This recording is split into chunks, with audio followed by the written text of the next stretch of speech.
Chapter 1: Churchill's Speech and the Promise of Cooperation. At the time of the German invasion, the Soviet Union was in a peculiar diplomatic position. Before that, the only two embassies in Moscow that seemed to count in the eyes of the Soviet authorities were the German and the Japanese. As a gesture of appeasement toward Hitler, diplomatic relations had been broken off in May 1941 with Norway, Belgium, Yugoslavia and Greece. Vichy France was represented, but very few neutral countries were. With the American embassy under Lawrence A. Steinhardt, relations were correct, but no more. But the British embassy under Sir Stafford Cripps was officially treated with deliberate coolness, almost bordering on rudeness. Cripps had the greatest difficulty in maintaining contact with the Soviet Foreign Commissariat. Until the outbreak of the war in June 1941, he had not even been privileged to meet Stalin. But although Cripps had no reason to be satisfied with the Soviet leaders, he nevertheless did his utmost to restore normal relations between the USSR and Britain when the German invasion began. When, on June 22, 1941, Germany attacked the USSR, Churchill broadcast a speech that opened the way to cooperation and future alliance with the state that was once his sworn enemy. I have taken occasion to speak to you tonight because we have reached one of the climacterics of the war. All we know at present is that the Russian people are defending their native soil. The past, with its crimes, its follies, and its tragedies, flashes away. I see the Russian soldiers standing on the threshold of their native land, guarding the fields which their fathers have tilled from time immemorial. I see them guarding their homes, where mothers and wives pray. Ah, yes, for there are times when all pray for the safety of their loved ones, for the return of the breadwinner, of the champion, of their protector. I see the 10,000 villages of Russia where the means of existence was wrung so hardly from the soil, but where there are still primordial human joys, where maidens laugh and children play. I see advancing upon all this in hideous onslaught the Nazi war machine with its clanking, heel-clicking, dandified Prussian officers, its crafty, expert agents, fresh from the cowing and tying down of a dozen countries. I see also the dull, drilled, docile, brutish masses of the Hun soldiery plodding on like a swarm of crawling locusts. I see the German bombers and fighters in the sky, still smarting from many a British whipping, so delighted to find what they believe is an easier and a safer prey. And behind all this glare, behind all this storm, I see that small group of villainous men who plan, organize, and launch this cataract of horrors upon mankind.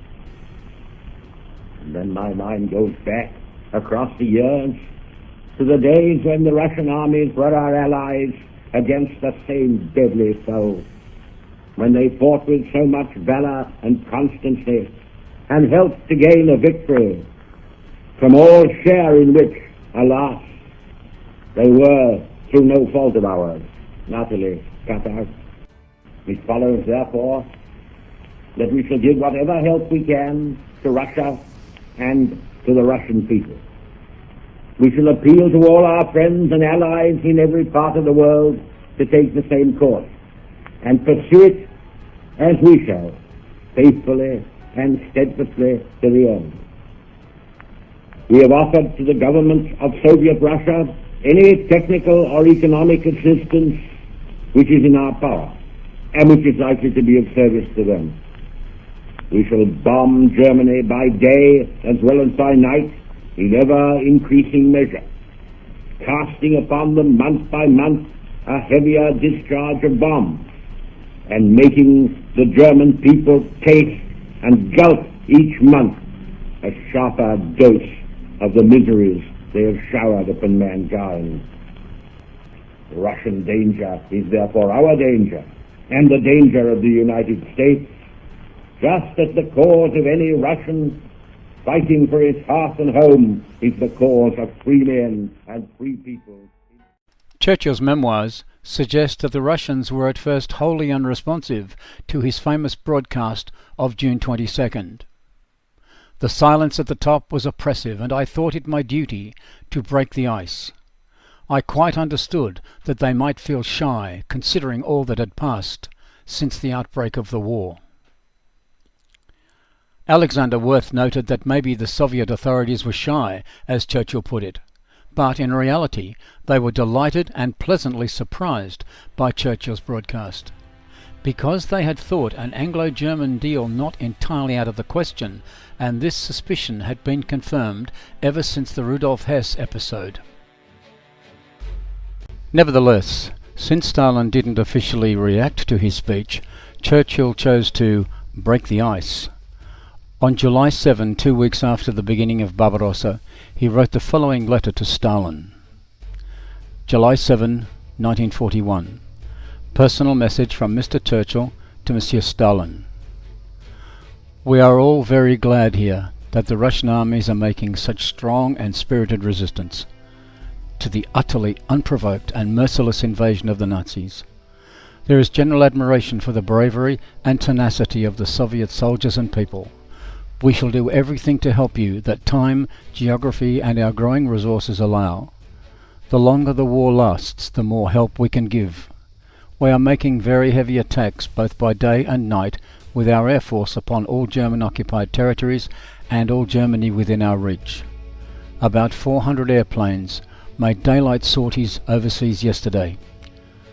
On Saturday night, over 200 heavy bombers attacked German towns, some carrying 3 tons apiece, and last night nearly 250 heavy bombers were operating.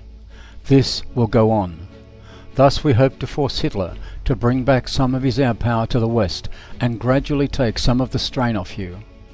Besides this, the Admiralty have at my desire prepared a serious operation to come off in the near future in the Arctic, after which I hope that contact will be established between the British and Russian navies. Meanwhile, by sweeping along the Norwegian coast, we have intercepted various supply ships which were moving north against you. Although Stalin did not communicate with Churchill personally until after the latter had written to him on July 7, he hastened to establish close relations with Cripps. Barely a week after the invasion, the first of the British military missions headed by General Mason MacFarlane flew to Moscow. At the same time, Cripps had been discussing with both Stalin and Molotov the terms of a joint Anglo-Soviet declaration, which was to be made public on July 12. The idea of this joint declaration originated on the Russian side, as is apparent from Churchill's message to Cripps of July 10. July 10, 1941. Prime Minister Churchill to Monsieur Stalin. Ambassador Cripps, having reported his talks with you and having stated the terms of a proposed Anglo-Russian agreed declaration under 2 heads, namely 1. Mutual help without any precision as to quantity or quality, and 2. Neither country to conclude a separate peace. I have immediately convened the War Cabinet, including Mr. Fraser, Prime Minister of the Dominion of New Zealand, who is with us now. It will be necessary for us to consult with the Dominions of Canada, Australia and South Africa, but in the meanwhile I should like to assure you that we are wholly in favour of the agreed declaration you propose. We think it should be signed as soon as we have heard from the Dominions and published to the world immediately thereafter. It is reasonable to suppose that if Stalin did not communicate with Churchill immediately after the latter's broadcast of June 22, it was because the Soviet government was bewildered by what was happening. After all, it took Stalin 11 days after the invasion to speak, even to his own people. Without necessarily feeling shy, Stalin may well have had a variety of long-standing doubts and reservations about British policy, and may have been anxious to secure the Anglo-Soviet declaration before proceeding any further.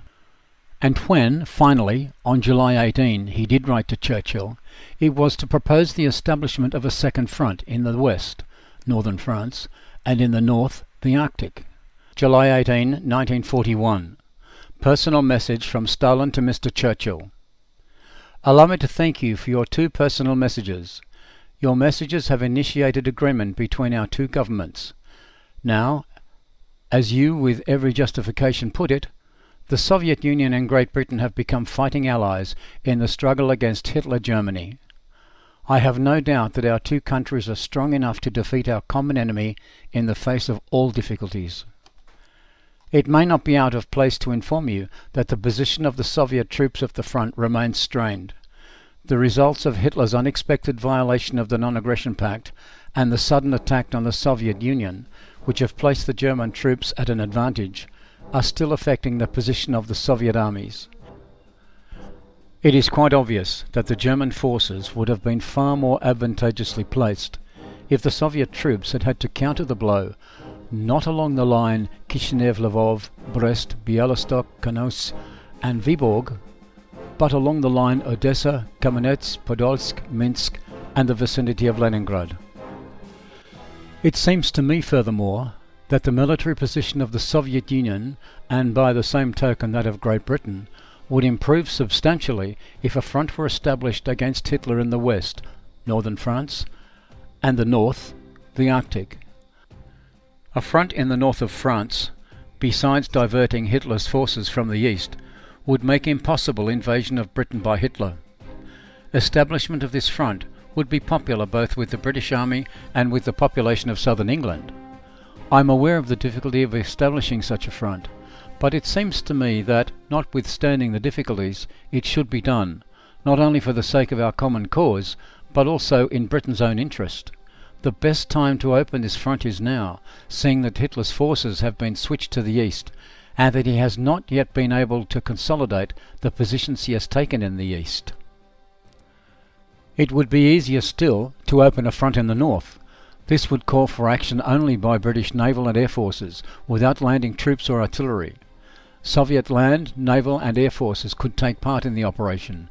We would be glad if Great Britain could send thither, say, 1 light division, or more of the Norwegian volunteers, who could be moved to northern Norway for insurgent operations against the Germans. Churchill, in his reply of July 21, dismissed all this as totally unrealistic, but proposed naval operations in the Arctic and the establishment of British fighter squadrons at Murmansk. July 21, 1941. Personal and secret message from Mr. Churchill to Monsieur Stalin. I am very glad to get your message and to learn from many sources of the valiant fight and many vigorous counterattacks with which the Russian armies are defending their native soil. I fully realize the military advantage you have gained by forcing the enemy to deploy and engage on forward western fronts, thus exhausting some of the force of his initial effort. Anything sensible and effective that we can do to help will be done. I beg you, however, to realize the limitations imposed upon us by our resources and geographical position. From the first day of the German attack upon Russia, we have examined the possibilities of attacking occupied France and the Low Countries. The Chiefs of Staff do not see any way of doing anything on a scale likely to be of the slightest use to you. The Germans have 40 divisions in France alone, and the whole coast has been fortified with German diligence for more than a year, and bristles with cannon, wire, pillboxes and beach mines. The only part where we could have even temporary air superiority and air fighter protection is from Dunkirk to Boulogne. This is one mass of fortifications, with scores of heavy guns commanding the sea approaches, many of which can fire right across the straits. There is less than 5 hours of darkness, and even then the whole area is illuminated by searchlights. To attempt a landing in force would be to encounter a bloody repulse, and petty raids would only lead to fiascos, doing far more harm than good to both of us. It would all be over without their having to move, or before they could move, a single unit from your fronts. You must remember that we have been fighting all alone for more than a year, and that, although our resources are growing, we will grow fast from now on. We are at the utmost strain both at home and in the Middle East by land and air, and also that the Battle of the Atlantic, on which our life depends, and the movements of all our convoys in the face of U-boat and Focke-Wulf blockade, strain our naval resources, great though they may be, to the utmost limit. It is, however, to the north that we must look for any speedy help that we can give. The naval staff have been preparing for 3 weeks past an operation by seaborne aircraft upon German shipping in northern Norway and Finland, hoping thereby to destroy the enemy's power of transporting troops by sea to attack your Arctic flank. This is the most we can do at the moment. I wish it were more. Pray let the most extreme secrecy be kept until the moment when we tell you that publicity will not be harmful. Do not hesitate to suggest anything else that occurs to you, and we will also be searching earnestly for other ways of striking at the common foe. On July 26, Churchill wrote to Stalin again, saying that 200 Tomahawks would soon be sent to Russia, along with 2 million pairs of ankle boots and large quantities of rubber, tin, wool, jute, lead, and shellac. I am glad to inform you that the entire War Cabinet have decided, despite the fact that this will seriously deplete our fighting resources, to send to Russia as soon as possible 200 Tomahawk fighter airplanes. 140 of these will be sent from here to Archangel, and 60 from our supplies in the United States of America. Details as to spare parts and American personnel to erect the machines have still to be arranged with the United States government. From 2 to 3 million pairs of ankle boots should shortly be available in this country for shipment. We are also arranging to provide, during the present year, large quantities of rubber, tin, wool, and woolen clothes, jute, lead, and shellac. All your other requirements from raw materials are receiving careful consideration. We are watching with admiration and emotion all your army's magnificent fight, and all our information shows the heavy losses and concern of the enemy. Our air attacks on Germany will continue with increasing strength. 2 days later, Churchill wrote again to confirm that the United States were also willing to help the USSR, and to recommend US Secretary of Commerce Harry Hopkins, who was about to fly to Moscow. July 28, 1941. Personal message from Mr. Churchill to Monsieur Stalin. As regards your request for rubber, we will deliver the goods from here or the USA by the best and quickest route. Please say exactly what kind of rubber and which way you wish it to come. Preliminary orders are already given. Mr. Harry Hopkins has been with me these days. Last week he asked the President to let him go to Moscow. I must tell you that there is a flame in this man for democracy and to defeat Hitler. A little while ago, when I asked him for 250,000 rifles, they came at once. He is the nearest personal representative of the President. The President has now sent him full instructions, and he leaves my house tonight to go to you. You will be advised of his arrival through the proper channels. You can trust him absolutely. He is your friend and our friend. He will help you to plan for the future victory and the long-term supply of Russia. You could talk to him also freely about policy, strategy, and Japan. The grand resistance of the Russian armies in the defense of their soil unites us all. A terrible winter of bombing lies before Germany. No one has yet had what they are going to get. The naval operations mentioned in my last telegram to you are in progress. Thank you very much for your comprehension in the midst of your great fight, of our difficulties in doing more. We will do our utmost. All this was only a small beginning, But it should be remembered that in the summer of 1941, Britain was, in fact, Russia's only ally. The United States was still not in the war yet. This would partly explain a certain petulance in Stalin's tone in his relations with Britain, and particularly with Churchill. This was the only country from which he could demand direct military cooperation. But since such direct military aid was clearly not forthcoming, the most important thing to do was to try to obtain from the West the maximum economic aid in the form of armaments and raw materials, and in this respect the United States was far more important than Britain.